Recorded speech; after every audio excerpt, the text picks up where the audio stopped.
అలానే ఎంసీఎస్ రావు మళ్ళీ జగన్మోహన్ రెడ్డి గారిని వైఎస్ఆర్ కాంగ్రెస్ పార్టీని ఆదరిస్తే ఆంధ్రప్రదేశ్ ప్రజలు ఏం చేయబోతారు అనేది చాలా క్లారిటీ ఇచ్చేస్తూ ఉన్నారు ఆ పార్టీకి సంబంధించినటువంటి నాయకులు. ఏం చెప్తున్నారు? కృష్ణా జిల్లాకి అవతల ఉన్నటువంటి వాళ్ళని నరుకుతాం, యువతలు ఉన్నటువంటి వాళ్ళని లోపల పెడతాం. మాజీ మంత్రి నాగేశ్వరరావు గారు ఇచ్చినటువంటి స్టేట్మెంట్. జగన్మోహన్ రెడ్డి గారు ఏమన్నారు? సప్త సముద్రాల అవతల ఉన్నా కానీ తీసుకొచ్చి శిక్షిస్తాం, ఎవరిని వదిలిపెట్టం. డిజిటల్ కంప్యూటర్లో మొత్తం రికార్డ్ అవుతుంది.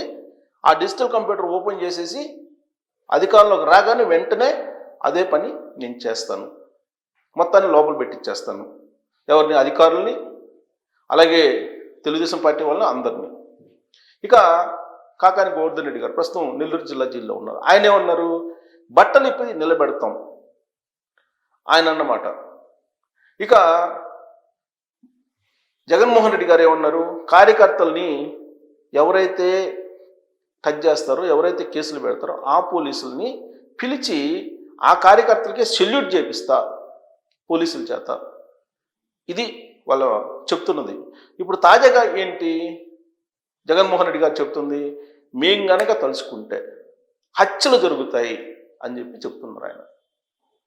ఒక మాజీ ముఖ్యమంత్రి 5 సంవత్సరాల పాటు ఆంధ్రప్రదేశ్కి ముఖ్యమంత్రిగా చేసినటువంటి జగన్మోహన్ రెడ్డి గారు, ఆయన ఎంపీ, గతంలో అత్యధిక మెజార్టీతో గెలిచారు. అలాంటి జగన్మోహన్ రెడ్డి గారు ఆయన అంటున్నటువంటి మాటలను వింటుంటే ఆంధ్రప్రదేశ్కి ఏం చేస్తారు ఈయన రాబోయేటువంటి రోజుల్లో అనేటువంటి ఒక ఆందోళన కొంతమందిలో కలుగుతుంది. ఎందుకంటే వైఎస్ఆర్ కాంగ్రెస్ పార్టీకి సంబంధించినటువంటి వాళ్ళు గొడ్డళ్ళు, కత్తులు, రాడ్లు తీసుకొని ఒక సాంగ్ పెట్టుకొని జగన్మోహన్ రెడ్డి గారిని ఎగురుతూ ఉన్నారు రోడ్ల మీద. ఇక కొంతమంది జగన్మోహన్ రెడ్డి గారు వెళ్ళినప్పుడు గంజాయి తీసుకొని జగన్మోహన్ రెడ్డి గారి కాన్వాయ్ మీదనే వాళ్ళు నాట్యం చేస్తున్నారు ఎక్కి. ఇక అక్కడికి వచ్చినటువంటి జనం మరి వాళ్ళకి మద్యం దాగి స్పృహ తెలియట్లేదేమో, కాన్వాయ్ కింద పడినా కానీ కాన్వాయ్ వెళ్ళిపోతుంది. ఇలాంటివన్నీ కూడా ఈ మధ్యకాలంలో మనం చూసాం. తెనాలి వెళ్ళినప్పుడు, తెనాలిలో రౌడీ షీటర్స్ని పరామర్శించడానికి వెళ్ళినప్పుడు ఆయన అక్కడ ఉన్నటువంటి దళిత సంఘాలు, ప్రజా సంఘాలు కూడా అడ్డుకున్నాయి. అయినప్పటికీ కూడా వైఎస్ఆర్ కాంగ్రెస్ పార్టీకి సంబంధించిన తీరు మారలా. ఇప్పుడు తాజాగా రోజా గారు ఏమన్నారు? ఎగిరెగిరి తంతా ఉన్నారు. మళ్ళీ అధికారంలో రాగానే ఇప్పుడు ఎవరెవరైతే ఎగిరెగిరి పడుతున్నారో వాళ్ళని ఎగిరెగిరి తంతామని చెప్పేసి ఆవిడ అంటున్నారు. మరి ఇప్పుడు వైఎస్ఆర్ కాంగ్రెస్ పార్టీ మేనిఫెస్టోలో ఇదే ఉంటుందా రేపు ఎలక్షన్కి, రాబోయేటువంటి ఎలక్షన్కి? ఇప్పుడు రప్పరప్ప అంటున్నారు. గంగమ్మ జాతరలో వ్యాట్లు నరికినట్టు నరుక్కుంటూ వెళ్ళిపోతాం అని చెప్పి ఆల్రెడీ వైఎస్ఆర్ కాంగ్రెస్ పార్టీ వాళ్ళు చెప్తూ ఉన్నారు. ఇప్పుడు తాజాగా జగన్మోహన్ రెడ్డి గారు హత్యలు చేసుకుంటూ వెళ్తే ఏమవుతుంది, రాజ్యాంగం ఏమవుతుంది అన్నట్టుగా ప్రశ్నిస్తున్నారు. ఆయన ఏమన్నారు? నెల్లూరు వెళ్ళి నెల్లూరులో ఆయన మాట్లాడినటువంటి మాటలు ఏంటి అనేది విన్నాం. ఆయన మాట్లాడినటువంటి మాటలు విన్న తర్వాత అసలు ఒక బాధ్యతాయుతమైనటువంటి మాజీ సీఎం, ఒక పార్టీ అధినేత, ఆయన ప్రజలకు ఎలాంటి సందేశం ఇవ్వాలనుకుంటున్నారు అనిపిస్తుంది. ఇప్పుడు వ్యక్తిత్వ హననము రోజా గారి మీద, అలాగే విడుదల రజనీ గారి మీద చేశారు అనేది ఆయన బాధ. ఓకే, రోజా గారు ఎంత వ్యక్తిత్వాన్ని ఎంతమందిని చేశారు? నేను ఈ మధ్య ఒక వీడియో చూశాను. ఆమె కుమారుడే మా తల్లి అలా అనుకుని ఉంటే బాగుండేది, మా అమ్మ కూడా అనకూడదు, ఎదుటి వాళ్ళు కూడా అనకూడదు అనే యాంగిల్లో అతను చెప్పాడు. బహుశా అతను టీనేజర్ అయింటుంది. అతనుకున్నంత సోయ కూడా ఇప్పుడు రోజా గారికి లేదేమో అనిపిస్తుంది. ఇప్పుడు జగన్మోహన్ రెడ్డి గారు ఏమన్నారు విందాం. చంద్రబాబు నాయుడు గారు ఏం చేశారని అడుగుతా ఉన్నా. సెఫ్టీ చైర్మన్ హారికమ్మ కారు ఆపి అద్దాలతో కొట్టి కర్రలతో దాడులు చేసి కారులో తాను తన మొగుడు ఉండగానే భాష చూడండి. అట్లీస్ట్ మాజీ సీఎం కదా, వాళ్ళ పార్టీ వాళ్ళనైనా గౌరవించుకోవాలి కదా. అక్కడ ఏం చెప్తున్నారు? హారికమ్మ అంతవరకు బాగానే ఉంది.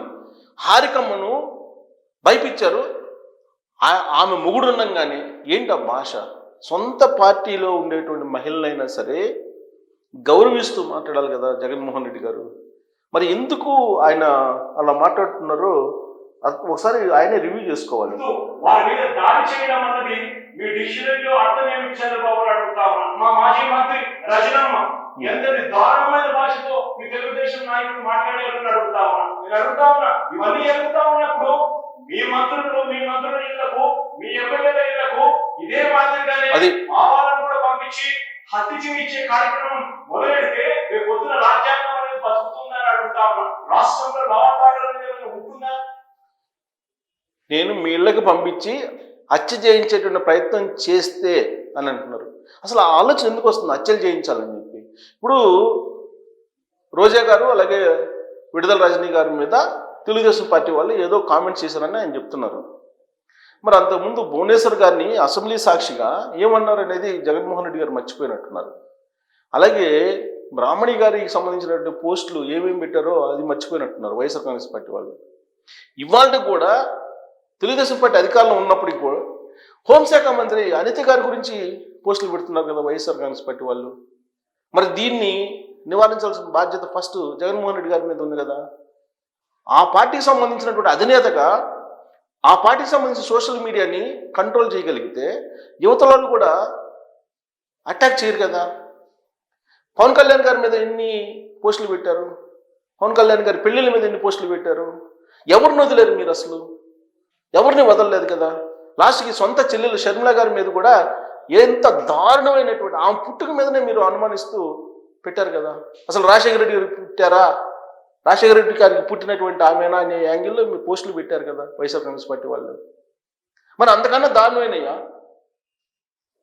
అంటే నేను అనేది వీళ్ళు పెట్టారు కాబట్టి వాళ్ళు పెట్టారు తప్పేంటి అని సమర్థించేటువంటి ప్రయత్నం కాదు సుమా.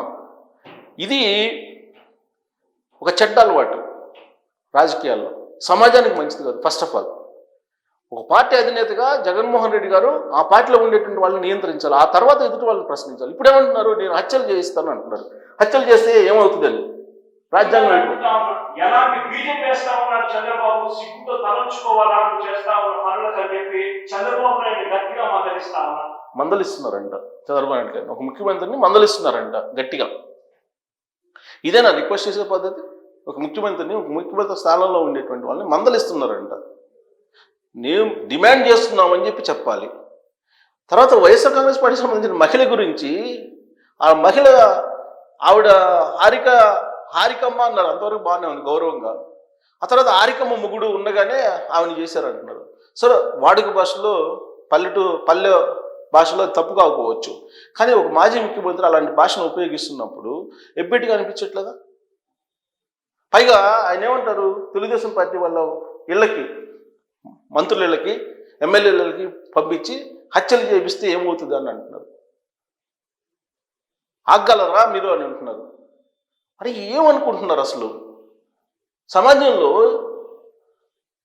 అనేక మంది మీ వైపు చూస్తూ ఉంటారు. ఇవాళ మీరు వెళ్తుంటే అంతమంది వస్తున్నారంటే మీ అభిమానులు ఉన్నారు ఇప్పటికి కూడా. రాజశేఖర రెడ్డి గారి నుంచి వచ్చినటువంటి ఆ ఏదైతే అభిమానం ఉందో ఆ అభిమానం మీ వైపు చూపిస్తున్నారు. వాళ్ళని సక్రమ మార్గంలో తీసుకెళ్ళి, సమాజాన్ని రుజుమార్గంలో తీసుకెళ్ళి ఆంధ్రప్రదేశ్ అభివృద్ధికి మీరు తోడ్పడాలి. ఇలాంటి భాష ఏంటి, హత్యలేంటి? చంద్రబాబు నాయుడు గారు మరో 3 సంవత్సరాలు లేచిపోతారు అంటారు. ఇదే మాట అన్నారు కదా, మరో 3 సంవత్సరాలు చంద్రబాబు గారు లేచిపోతారు అని అంటారు. లేచిపోవడం అంటే ఏంటి? లేపేస్తారా? ఏ ఉద్దేశంతో? ఆల్రెడీ ఇంటెలిజెన్స్ రిపోర్ట్లో చంద్రబాబు నాయుడు గారికి థ్రెట్ ఉందని చెప్పి ఉంది. ఇంకొక వైపు వైఎస్ఆర్ కాంగ్రెస్ పార్టీ వాళ్ళు జగన్మోహన్ రెడ్డి గారికి కూడా థ్రెట్ ఉందని చెప్పి వాళ్ళు చెప్తారు, సెక్యూరిటీ కల్పించమంటారు. ఒకవైపు సెక్యూరిటీ కల్పించుకుంటారు, ఇంకొక వైపు ఏమో పోలీసులు చెప్పిన రూల్స్ని పాటించరు. ఇవన్నీ రాష్ట్రంలో ఉన్నటువంటి రాజకీయాల్ని గందరగోళపరుస్తున్నారు. ఎలక్షన్ టైంలో అయితే ఓకే, ఎలక్షన్ అయిపోయింది, ఇంకా 4 సంవత్సరాలు ఉంది ఎలక్షన్ రావడానికి, అప్పుడు మీరు ఏదన్నా మాట్లాడుకోవచ్చు. ఇప్పుడు అభివృద్ధి దిశగా ఆలోచించాలి కదా. పక్కనే ఉన్నటువంటి తమిళనాడు రాష్ట్రంలో డిఎంకే అన్నా డిఎంకే కలిసి ఎలా పనిచేస్తున్నాయి, ఆ తరహాలో పనిచేస్తే రాష్ట్రం అభివృద్ధి చెందుతుంది. అలా కాకుండా వీకెండ్కు ఒకళ్ళు, వీక్ బిగినింగ్లో మరొకళ్ళు ఆంధ్రప్రదేశ్కి వచ్చి ఆంధ్రప్రదేశ్కి అటు అధికార పక్షం కానీ ఇటు ప్రతిపక్షం కానీ ఎంత నష్టపరుస్తున్నారంటే బాధేస్తుంది ఒక సీనియర్ జర్నలిస్ట్గా ఈ మాట చెప్పడానికి. వీకెండ్లో కొంతమంది హైదరాబాద్కి వచ్చేస్తారు, వీక్ బిగినింగ్లో తాడేపల్లికి వస్తారు జగన్మోహన్ రెడ్డి గారు, ఆ తర్వాత కనిపించరు, 2 రోజులు ఉంటారు. మరి ఎందుకుండరు? ఒక ప్రతిపక్ష నాయకుడిగా ఒక పార్టీ అధినేతగా 40% మంది ఓటర్స్ ఉన్నటువంటి మీరు వాళ్ళ పక్షాన్ని నిలబడకుండా మీరు 2 రోజులు మాత్రం ఉండి ముక్తసరిగా మీరు వెళ్ళిపోతుంటే అది బాధ్యత అంటారా? బాధ్యత రాహిత్యం అంటారా? పైగా వచ్చినటువంటి 2 రోజుల్లో ఇలాంటి కార్యక్రమాలు చేసి అడావుడి చేసి లా అండ్ ఆర్డర్ లేదు రాష్ట్రంలో అని చెప్తే పెట్టుబడులు ఎక్కడి నుంచి వస్తాయి?